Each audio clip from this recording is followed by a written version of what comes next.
அம்மையே அப்பா ஒப்பிலாமணியே அன்பினில் விளைந்த ஆரமுதே பொய்மையே பெருக்கிப் பொழுதினை சுருக்கும் புழுத்தலை புலையனேன் தனக்கு செம்மையே ஆய சிவபதம் அளித்த செல்வமே சிவபெருமானே.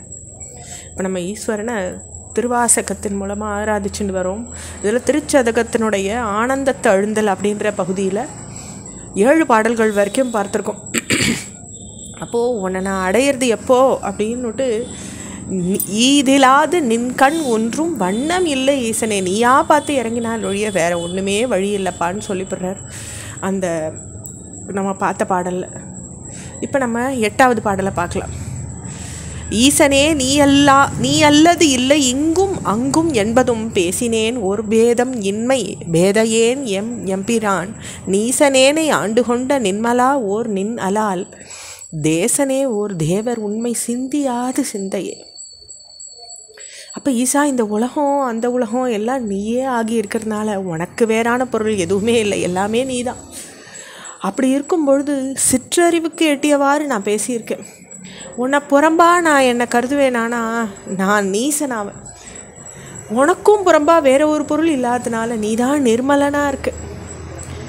நீசனேனை ஆண்டு கொண்ட நிர்மலா, அப்படி நிர்மலனாக இருக்கக்கூடியவனே எங்கேயும் ஒரே ஒளிப்பிழம்பா நீ இருக்கிறதுனால நான் சிந்திக்கிறதுக்கு மற்றொரு ஒளி வடிவம் வேறு எதுவும் இல்லையேப்பா, நான் பார்க்குறதெல்லாம் நீ தானே அப்படின்னு சொல்லிப்படுறார். அடுத்து 9வது பாடல்.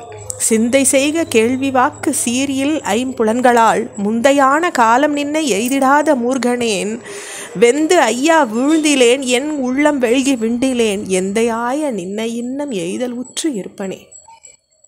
அப்போ மனம் கர்மம் கேள்வி மொழி இதனால் நான் கடவுள் வழிபாட்டுக்கே நான் பயன்படுத்தியிருக்கலாம்.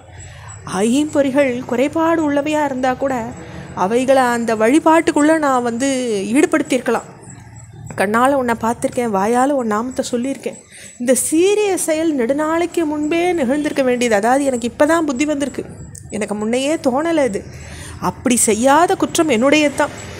முன்ன அடையப்பெறாத அறிவிலியான நான் தீயில வீழ்ந்து வெந்து போகலை. என் மனம் வெக்கப்பட்டு உடஞ்சி போகும்படி நான் ஒன்றுமே செய்யலை. அப்போ எனக்கு அந்த வெக்கம் நானுமே இல்லாமல் இருந்திருக்கேன். என் தந்தையான ஒன்றை அடைய விருப்பமுடையவனா என்னை இன்னமும் வீண் வார்த்தை பேசி வாழ்ந்துட்டுருக்கேனே, இன்னமும் அந்த வீண் செயலை நான் குறைச்சிக்கலையே நொந்துக்கிறார் சுவாமி. அடுத்த பாடல்.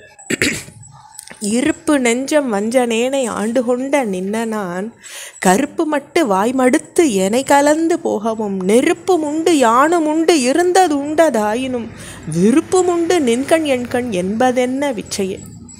அப்போ இரும்பு போன்ற வலிய நெஞ்சத்தை நான் வஞ்சகனான என்ன ஆட்கொண்ட உன் திருவடிகள் கரும்பின் சார அருந்தது போல எனக்கு ஆனந்தத்தை கொடுத்துருக்கு. அதை விட்டு பிரிஞ்சனா வெந்து பட்டு போகிறதுக்கு நெருப்பு இருந்தும் இன்னும் சாகாது இருக்கேன். உயிர் வாழவும் உன்னை புசிக்கவும் செய்கிறேன்னா உன்கிட்ட அன்பு வச்சுருக்கேன்னு சொல்கிறது என்ன மாய விந்தையோ தெரியல. உயிர், அதாவது பரத்த சார்தல் வேணும் அல்லது உயிர் துரத்தல் வேணும். இது ஒரு தீவிர பக்திக்கான போக்கை தான் இந்த இடத்துல சொல்கிறார். இதோட நம்ம ஆனந்தத்தை அழுந்தல் பகுதியை முடிச்சுக்கிறோம். அடுத்த பகுதி ஆனந்த பரவசம். அதனுடைய பாடலை பார்க்கலாம். விச்சு கேடு பொய்க்கு ஆகாது என்று இங்கு எனை வைத்தாய் இச்சைக்கு ஆனார் எல்லாரும் வந்து உன்தாள் சேர்ந்தார் அச்சத்தாலே ஆழ்ந்திடுகின்றேன் ஆரூர் எம் பிச்சை தேவா என் நான் செய்கேன் பேசாயே. அப்போ நீ தியாகராஜனாக இருக்க, உன்னை விட ஒரு தியாக செம்மல் இல்லை. பிக்ஷாடனாக இருந்து பக்குவப்பட்டுள்ள ஆத்மாக்களுக்கு இந்த உலகப்பற்று வேண்டாம்னு புகட்டி அருள்ற இச்சைக்கு ஆனார் எல்லாரும் வந்து உன் தாள் சேர்ந்தார். யாரெல்லாம் உன்னை சேர்ந்துருந்து உன் பக்தியில் ஈடுபட்டாலும் அவள்லாம் போய் அடைஞ்சா. நான் மட்டும் உலகப்பற்றில் உழர்ந்து முறைதானா? பிச்சை தேவா என் நான் செய்கேன் பேசாயே. நீ பேசாமல் இருந்தால் நான் என்ன பண்ணுவேன்? நீயா பார்த்து என்னை காப்பாற்ற வேண்டாமா? அரூர் தியாகேசான்னு அழைக்கிறார். அடுத்த பாடல். பேசப்பட்டேன் நின் அடியாரில் திருநீரே பூசப்பட்டேன் பூசலரால் உன் அடியான் என்று ஏசப்பட்டேன் இனி படுகின்றது அமையாதலால் ஆசைப்பட்டேன் ஆட்பட்டேன் உன் அடியேனே. அப்போ உன் அன்பர்களில் நான் ஒருத்தன்னு நல்லோர்களால் பாராட்டி பேசப்பட்டேன். சித்த பக்தி பூண்டதுலேயே ஞான குருவினால் திருநீர் பூசப்பட்டேன். அறிவிலிகளால் உலகத்தவர்களால் உன் அடியவன்னு நான் இகழப்பட்டேன்.